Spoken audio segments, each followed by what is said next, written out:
Saturday morning here at Pocono Raceway, the Tricky Triangle. This guy right here, he's doing double duty for the very first time. Our guy Stephen Mallozzi. Stephen, how's it going? Good. I'm happy to be here and excited to be running double duty. Yeah, 2 races. It started on Friday with the Craftsman Truck Series in the RBR truck. Got some time on the track. What did you take away from that one? Yeah, so I took away a lot, I thought, and then I realized after I stepped foot in that Xfinity car that it's pretty different. They're not the Xfinity car is, way faster in a straight line. You got to use brake in the Xfinity car. You don't really have to in the truck. And it's way looser, man. It's like a loose race car. But we're going to learn a lot today, and I think by the end of the race, we'll be where we need to be. Yeah, and on that subject, when we spoke to you a couple weeks ago, you talked about how Martinsville, going back there a second time, you felt a little more comfortable with the track. Now, for the first time, you're going to be racing at the same track 2 days in a row. So while the car is different, do you think the experience of at least knowing what these 3 turns have to offer and having that fresh in your mind is going to help? Yeah, I almost said a bad word there. The poop isn't scared out of me, like it was the first time I was at Pocono, because going into turn 1 is intimidating, right? When you're looking at turn 3 and it's just 15 seconds of throttle time. I'm not afraid of that anymore.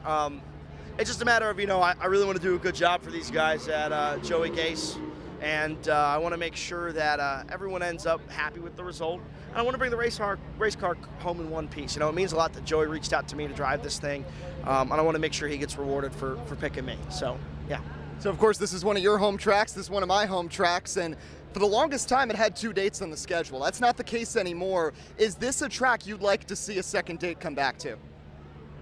Yes and no. Yes, I think if any track deserves a second date, this is probably one of them at this point in NASCAR's existence.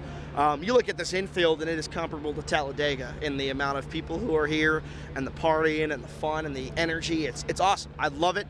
It is like I said, outside of Talladega, it's the best infield in NASCAR. No, because I am of the idea that most tracks probably shouldn't have 2 dates, right? We should be trying to expand our horizons and going to places that are new and that can attract new fans. But I think if we're going to stick to 2 tracks, Pocono should be one of those, yeah. I want to get your thoughts quickly as well. NASCAR debuted that electric vehicle to the public last week. We don't really know what the future of that car is, but what are your thoughts on the prototype that we saw in Chicago?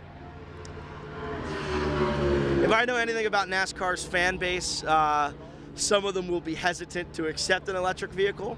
However, if it's the direction the world is going, you got to keep up with the times, right? We don't keep Chevy Monte Carlos in NASCAR anymore because they're not a car, right?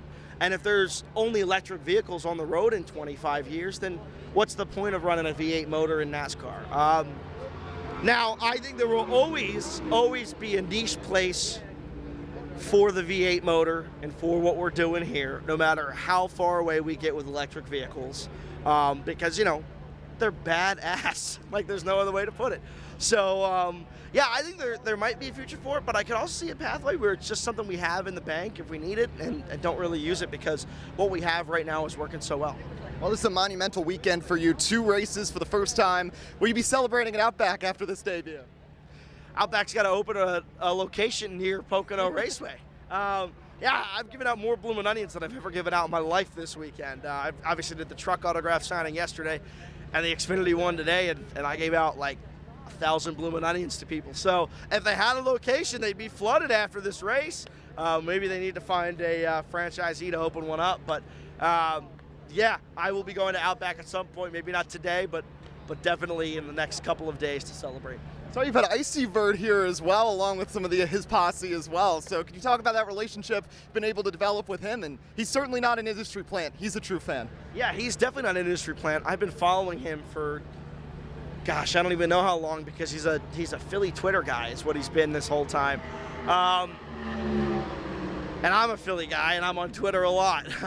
So I know for a fact he's not a plant. He just happened to shoot a tweet one day that got out there, and I responded. We ended up going go-kart racing, and now we're close, yeah.